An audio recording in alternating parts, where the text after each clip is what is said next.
할까요? 자, 이제 두 번째 강의입니다. 자, 이제 서론에서 우리가 교회론이 왜 중요한지를 배웠다면 이제 우리 현실 진단을 하도록 하겠습니다. 제가 더 의사이지 않습니까? 그래서 진단을 잘 합니다. 뭐가 병들었나? 이제 두 번째 교회 위기 시대에 대해서 같이 나눌 텐데 우리들의 이야기니까 좀 더 자세히 그리고 여러분의 생각을 들어가면서 했으면 좋겠는데요. 자, 교회 위기 시대라고 얘기합니다. 교회 위기라고 하는 말은 뭐 요즘에 하도 많이 나오는 말이기도 하지만 실제는 교회가 처음 시작되었던 1세기부터 시작해서 2000년 동안 한 번도 교회가 위기가 아닌 적은 없습니다. 매번 항상 위기입니다. 항상 위기. 왜 위기냐? 교회는 또 하나님께서 불러모으신 하나님의 백성들이지만 다 출신들이 죄인이기 때문에 그리고 완전 성화된 사람이 아무도 없기 때문에 우리가 전에 배웠지만 다 공사 중이기 때문에 큰 공사 작은 공사 다 있잖아요. 중간공사 다 있으니까 그런 사람들이 모였기 때문에 다 문제는 있고 어렵습니다. 그러나 본질적인 문제에 있어서 교회가 교회되지 못하는 부분들이 우리 가운데 있다면 그것은 우리가 돌아봐야 하고 특별히 교회를 섬기는 여러분들은 그런 부분에 대해서 책임감을 가지고 또 수정을 하고 노력을 해야 되기 때문에 같이 나누도록 할 텐데요. 재밌는 얘기를 하면 삼성의 옛날에 이병철 회장이나 이건희 회장은 삼성을 지금까지 인류 기업으로 만들기 위해서 항상 했던 게 뭐냐면 아주 중요한 시기마다 위기론을 얘기한대요. 정말 위기다.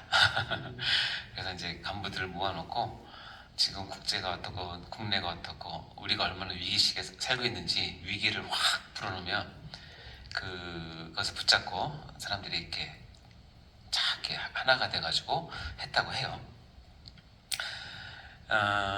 근데 교회 위기는 이제 그렇게 해서 해결되는 것은 아니고 우리가 엄청난 죄인들이기 때문에 교회의 어떤 바른 모습을 갖는 것이 우리 숙제이기도 합니다. 뭐 제가 확인된 건 아니지만 뭐 이집트에서 그 벽화가 발견됐는데 기원전 몇 세기 거래요. 그러니까 지금부터 한 3,000년, 4,000년 전 건데 그거를 그 그림 문자를 해석하면 이렇게 된대요. 요즘 아이들은 싸가지가 없다. 앞으로 어떻게 되는지 걱정이 많으니까. 그러니까 각 시대마다 다 그렇습니다. 그거는 시기가 중요한 게 아니라 우리 인간의 본성이 죄성이 많기 때문에 다 그렇게 느낍니다. 자, 이제 볼까요? 교회 위기 시대는 크게 세 가지를 진단하고 있어요. 첫 번째는 교회론의 부재, 다음에 두 번째는 교회는 있는데 교회가 없는 시대, 다음에 세 번째 교회에 대한 오해들 때문에 교회의 위기가 지금 초래되고 있다 이렇게 보고 있는데, 자, 교회론의 부재는 다 쉽게 얘기하면 교회에서 교회를 가르치지 않는다는 거예요. 네, 교회인데 너무나 바쁘다 보니까 우리가 교회로 모이는데 교회가 무엇인지를 가르쳐주지 않기 때문에 자기가 교회로 이렇게 다닌다는 것을 모르고 다니는 게 너무나 많다는 것이죠. 그러니까 교회를 모른다는 거예요. 그러다 보니까 뭐가 있냐면 형식적인 교회는 있는데 정말 쓸만한 교회는 없는 시대가 되었다라고 표현을 합니다.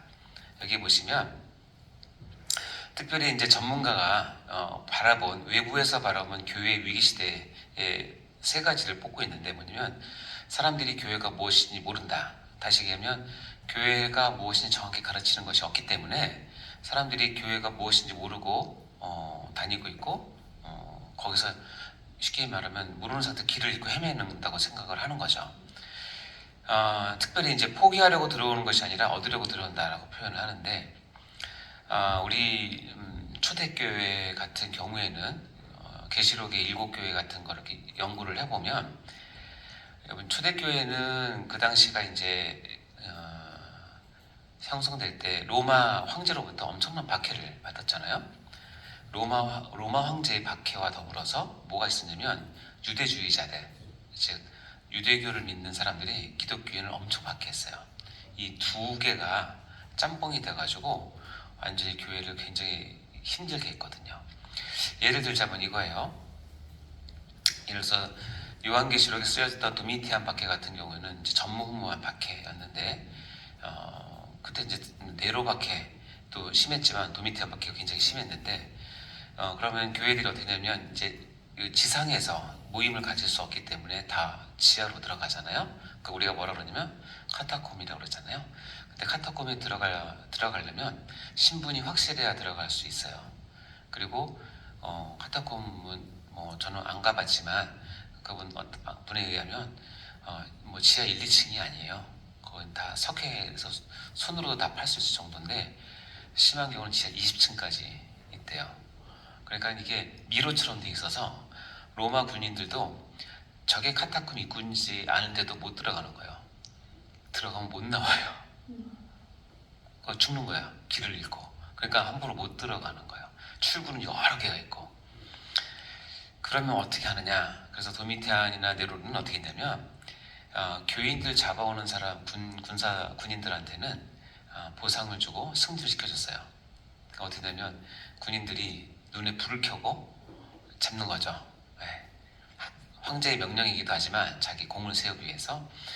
그 중에서 가장 악랄한 방법이 뭐냐면 교회에 가짜 회심자를 침투시키는 거예요. 그래서 특히 이제 유대교 믿는 사람들을 많이 이용해서 그래서 유대인하고 이렇게 많이 연관이 되어 있는데 유대교 그러니까 그런 거예요. 어떤 한 사람이 초대교회는 그 유대인들이 많았으니까 한 교회에 다니는 사람과 접촉을 해요. 내가 그동안 여호와 하나님이 한 분인 줄 알았는데 내가 이제 깨달았다. 예수가 진짜 구원자이고 그분도 하나님이시구나. 나는 정말 예수를 믿고 싶다라고 고백을 해요. 그러면 이 사람을 데리고 바로 교회에 들어가진 않아요. 왜냐면 확인을 해야 되니까. 그래서 짧게는 1년, 길게는 3년 정도 계속 요즘 같으면 세례 공부를 시키면서 뭘 확인하는 줄 아세요? 그 사람이 진짜 신앙이 있는지를 확인을 해야 되는데 공부만 시키는 게 아니라 수시로 확인하는 거예요. 물어봐서 아니면 실제적으로 너는 뭘 포기하고 들어오신지 물어보는 거야. 너 이거 하다가 걸리면 재물도 포기해야 돼. 이거 하다 걸리면 직장도 그만둬야 돼. 이거 하다 걸리면 너 가족 위험할 수 있어. 또 이거 하다 걸리면 끌려가서 사자배비 되거나 십자가처형 당할 수 있어. 다 알려주고 그런 거를 비슷하게 테스트를 해본대요. 거기서 다 걸러지죠. 가짜 신자들은. 그리고 생각해보니까 예수를 믿고 싶은데 지금은 힘들겠다고 한 사람은 다 떨어져 나가요. 근데 교묘하게 로마 첩자로부터 된 그 사람들은 끝까지 그걸 다 통과를 해요. 그럼 어떻게 되냐면 걔를 데리고 확인해서 리더의 그 확인을 받고 데리고 어디로 가냐면 카타콤에 들어가서 다 알려줍니다. 우리가 그 익투스라는 익투스 물고기. 근데 보면 물고기도 진짜 물고기, 가짜 물고기 있대요. 그냥 그 방향만 보고 가면 되는 게 아니라 이렇게 된 건 진짜고 이렇게 된 건 가짜고 그래서 그걸 보고 들어갈 수 있는 거예요. 그러니까 요즘 같으면 저 비밀번호는 다 알려주는 거예요. 뭐 비밀번호를. 그래서 이 데리고 들어가서 그럼 가장 깊숙이 있는 큰 광장, 카타콤의 큰 광장 예배 초소에 들어가서 예배를 드리게 해요. 그렇게 몇 번 왔다 갔다 하면 이 사람이 들어간 방법을 알죠. 진짜 형제인 줄 알았는데 모든 것을 포기하고 교회에 들어온 줄 알았는데 얘가 어느 날 갑자기 로마 군인을 데리고 들어오는 거예요.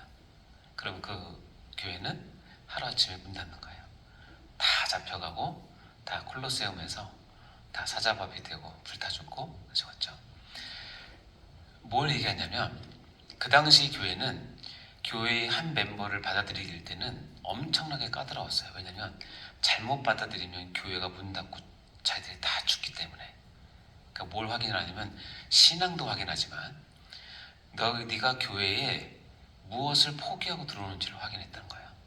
그렇기 때문에 그 당시 초대교회는 그래서 순수할 수밖에 없었고 그런 사람들은 목에 칼이 들어와도 순교를 할 수 있었죠. 근데 요즘 여러분 교회 다니면서 교회 들어오는 사람이 무엇을 포기하고 들어오는 사람이 몇 명이나 됩니까? 있습니까? 다 무슨 생각이냐면 얻으려고 들어요. 하다못해 마음의 평안을 얻으려고 들어오고 그렇죠? 하다못해 내가 행복하려고 들어오고 몸이 불편한 사람은 병나려고 들어오고 성경이 궁금한 사람은 성경 지식 얻으려고 들어오지 내가 교회에 들어오면서 내가 가진 것을 다 포기한다. 진짜 자기 생명까지도 포기하고 들어오는 사람이 누가 있어요. 그러니까 이 차이가 엄청난 거예요. 그러니까 외부에서 바라본 교회 위기 시대는 거예요. 교회에 다들 자기 욕심 차리려고 들어오기 때문에 교회가 위기일 수밖에 없다는 거. 아우, 너무 적나라한 지적이죠. 그래서 나온 게 성공신학이에요. 그래서 나온 게 신앙이고 기복신앙이에요. 성공이 나쁘다, 축복이 나쁘다, 기복이는 뭐 그건 아니에요. 하나님이 주시면 우리가 당연히 받죠. 왜 안 받겠습니까? 그렇죠? 그러나 이걸 위주로 신앙생활을 하면 교회가 무엇인지 모르고 들어온 거나 똑같다고 생각하시면 됩니다. 공감하시나 모르겠습니다. 자, 이게 우리의 모습이라면 이제 내부에서 바라본 교회의 위기는 이렇게 다섯 가지 정도로 볼 수 있는데요. 자, 첫 번째 읽어볼까요? 시작. 순수성의 지나친 강조. 두 번째, 교리의 지나친 강조. 세 번째, 조직의 지나친 강조. 네 번째, 현실 축복의 지나친 강조. 다섯 번째, 목회자의 지나친 강조. 그래서 지나친만 다 빼면 다 좋은 거예요. 순수성, 교리, 조직, 현실 축복, 목회자가 왜 나쁜 게 뭐 있어요? 다 좋지만 지나치게 이것을 강조하면 뭐 되면 위기가 처리된다라는 겁니다. 자, 순수성이 나쁘진 않죠. 당연히 성결해야 하고 거룩해야 되는 것은 교회이지만 반드시 여러분 아셔야 될 것은 교회의 순수성은 우리가 도덕적인 순수성을 얘기하는 것은 아니에요. 그것을 넘어서는 무엇인가가 있다는 것을 아셔야 돼요. 그래서 순수성을 지나치게 강조하면 특히 개인 신앙 위주로 빠지기가 쉽고요. 특히 이기적인 교회, 자기 교회만 생각을 해요. 그러니까 다른 교회, 또 다른 교파 이런 거, 또 넓은 의미의 우주적 교회는 생각하지 못하죠. 그리고 순수성을 지나치게 강조하면 뭐냐면 내가 어떤 종교생활의 어떤 순수, 거룩한 성결을 보기 때문에 교회에서는 순수하고 거룩하고 성결한 것 같은데 교회 밖에 나가면 자기 멋대로 사는 이원론적인 삶을 추구하게 돼요. 그러다 보니까 이런 사람들은 세상에 대해서는 냉소적이에요. 교회에 대해서는 열정적인데 세상에 대해서는 냉소적이에요. 그래서 이런 것이 중세 때는 수도원 같은 운동으로 많이 나타났죠. 이런 것들은 이제 올바른 그 교회의 모양이 아니죠. 이런 것들 때문에 교회 위기가 온다라고 지적을 합니다. 우리의 모습이니까 한번 보도록 하시다. 두 번째, 교리의 지나친 강조. 교리는 절대 나쁜 것은 아니죠. 우리가 교리를 지금 배우고 있잖아요. 그러나 이것을 지나치게 강조하며 나타나는 현상 중에 하나는 뭐냐면 현대판 바리새인이 될 수 있어요. 그러니까 율법도 그렇고 교리도 그렇고 양날의 검과 같아서 우리가 이것을 당연히 잘 가지고 있어야 되는데 부작용이 뭐냐면 이것을 가지고 이제 판단을 할 수 있는 능력이 생기는데 거기에 사랑이 없으면, 거기에 하나님에 대한 진정한 헌신과 그다음에 성도들에 대한 애정 어린 그 긍휼함이 없으면 이 교리라고 하는 말씀의 칼을 가지고 다 재고 자르고 휘둘러요. 그러면 어떻게 되냐면 나는 잘하는데 너희는 왜 그래? 이렇게 나가기 시작하고 그래서 현대판 바리새인이 되고 뭔가를 지켜야 된다고 생각을 하고 율법주의, 그다음에 형식을 가진다 생각, 형식주의, 그리고 죄와 사람을 같이 정죄하게 되는 것이 이제 교리 지나친 강조 때문에 생기는 문제이죠. 이것 때문에 교회에서 힘들어하는 사람이 굉장히 많아요. 특히 이제 사역자분들이 이렇게 되면 어렵죠. 그래서 마태복음 7장에 보면 이런 얘기 읽어볼까요? 같이? 다 하신 말씀입니다. 시작. 어찌하여 형제의 눈 속에 있는 티는 보고 내 눈 속에 있는 들보는 깨닫지 못하느냐. 보라, 내 눈 속에 들보가 있는데 어찌하여 형제에게 말하기를 나로 내 눈 속에 있는 티를 빼게 하라 하겠느냐. 외식하는 자여, 먼저 내 눈 속에서 들보를 빼어라. 그 후에야 밝히 보고 형제의 눈 속에서 티를 빼리라. 이거 있는 말씀 그대로잖아요. 내 형제 속에는 티가 있고 내 눈에는 들보가 있는데 비교가 안 되는데도 불구하고 들보가 있는 사람이 형제한테 말하기를 내 눈 속에 피를 빼내게 하겠다는 거죠. 하나님의 뜻은 뭐냐면 어쨌든 당연히 티도 빼야 되지만 들보도 빼고 둘 다 빼야 되는 건 사실인데 순서가 뭐냐면 내 눈 속에 들보를 먼저 빼고 그 후에야 밝히 보고 형제의 눈 속에 티를 뺀다라는 얘기입니다. 어떤 교리는 너무나 중요하지만 이것을 잘못 사용하면은 이렇게 교회에 위기가 올 수 있다는 것을 또 우리가 알아야 되겠죠. 자, 세 번째는 뭐냐면 조직의 지나친 강조입니다. 우리가 교회론에 가면 이제 교회 조직에 대한 것도 같이 나눌 텐데, 조직은 하나님께서 교회를 운영하는 방식으로 주신 지혜이기도 해요.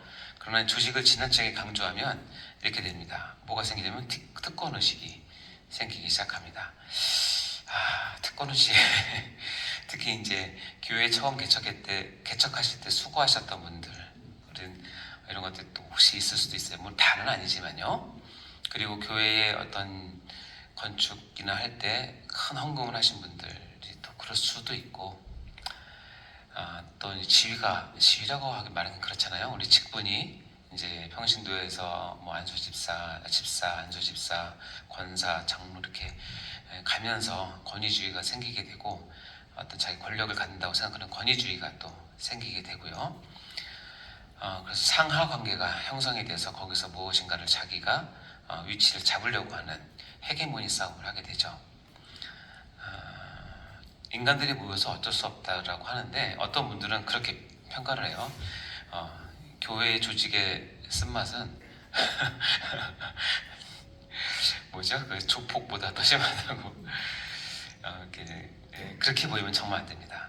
그래서 이제 이런 조직이나 이런 것들 지나치게 강조하면 성령님의 역사보다는 조직에서 활동하는 그런 결과물이 위주가 되게 되고, 그러다 보면 시스템이 돌아가서 교회가 돌아가는 것이 영적인 능력이나 하나님이 정말 원하시는 것이 안 돌아갈 수 있어요.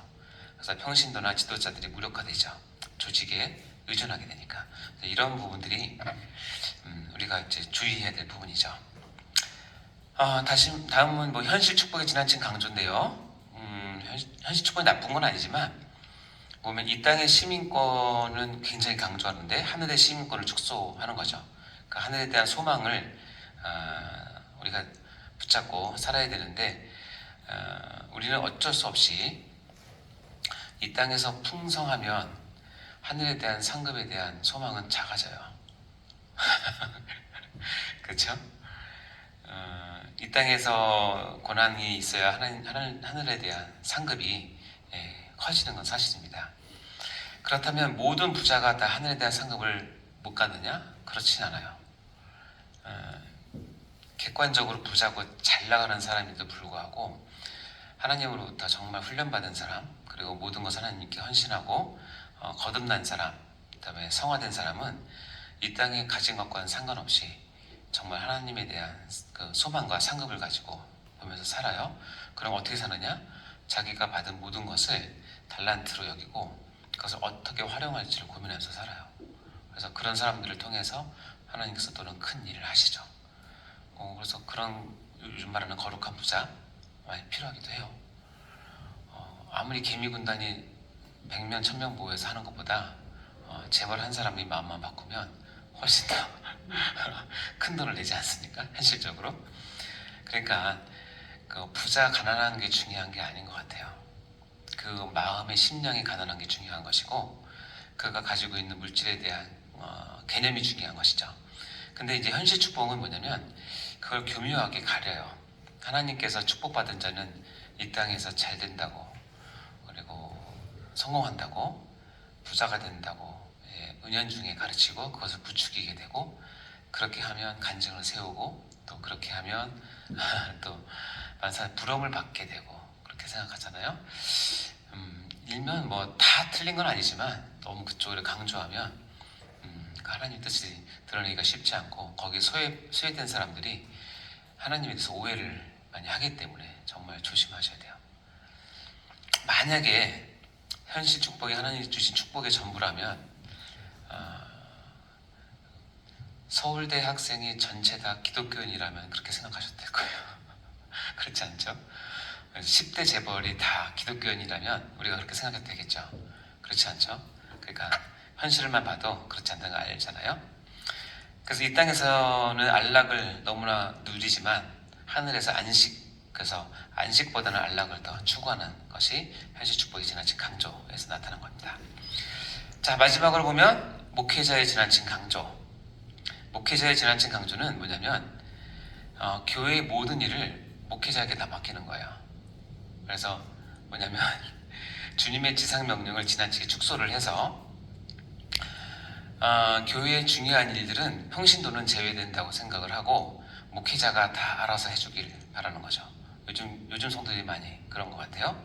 그러니까 평신도가 무엇을 해야 되는지를 잘 몰라요. 그래서 목회는 목사님이 하시고 전도는 전도사가 하고 선교는 선교사가 하고 나는 평신도니까 기도 조금 해주고 헌금 조금 해주면 다 했다 이렇게 생각을 하고 거기서 만족하는, 그래서 나를 부르신 하나님의 소명과 훈련이 안 받게 되죠. 이것은 교회가 쭈그러드는 가장 원인 중에 하나이기도 합니다. 그래서 목회자는 어쨌든 성도들을 온전하게 세워서 성도들이 봉사하고 선도들이 교회를 세우고 성도들이 전도하고 성도들이 선교할 수 있도록 만들어줘야 돼요. 그게 이제 목회자가 해야 되는 건데 그게 귀찮으니까, 그렇게 훈련시키는 게 귀찮으니까 자기가 해버릇하면 절대로 교회가 크지 않습니다. 그래서 이런 5가지들 때문에 교회에 위기가 왔다라고 이제 내부에서 이런 부분을 연구하시는 분들이 이렇게 우리에게 제시를 하고 있는데 어때 여러분의 모습은 어떤지 모르겠습니다. 자, 또 볼까요? 그래서 이 교회의 위기는 아까 얘기했지만 교회론의 부재, 교회가 무엇인지 모르기 때문에, 그리고 교회는 있는데 참된 교회가 없는 시대가 되어버려서 교회의 위기 시대가 왔다고 얘기를 하고, 이제 마지막 오늘 강의 포인트는 교회에 대한 오해를 우리가 이제 볼 텐데요. 이 교회에 대한 오해 때문에 교회의 위기 시대가 왔다라고 이야기를 합니다. 첫 번째 교회에 대한 오해는 뭐냐면 교회는 건물이 아닌데 교회를 건물로 생각하는 것이 가장 큰 오해 중에 하나예요. 오늘 이 부분에 대해서 나눌 텐데 이것을 우리가 해결하기 위해서는 성전과 교회와의 관계를 우리는 보려고 합니다. 그리고 두 번째는 뭐냐면 교회 자체가 목적이 아닌데 교회 자체가 목적인 것처럼 신앙생활하는 것도 교회에 대한 오해입니다. 이 부분은 교회와 하나님 나라의 관계에 대해서 우리가 배우면 이 부분이 해결이 될 것입니다. 자, 이제 세 번째 강의에서는 성전과 교회에 대한 부분을 이제 같이 보도록 하겠습니다. 전 세 번째 강의 잠시 하도록 하겠습니다.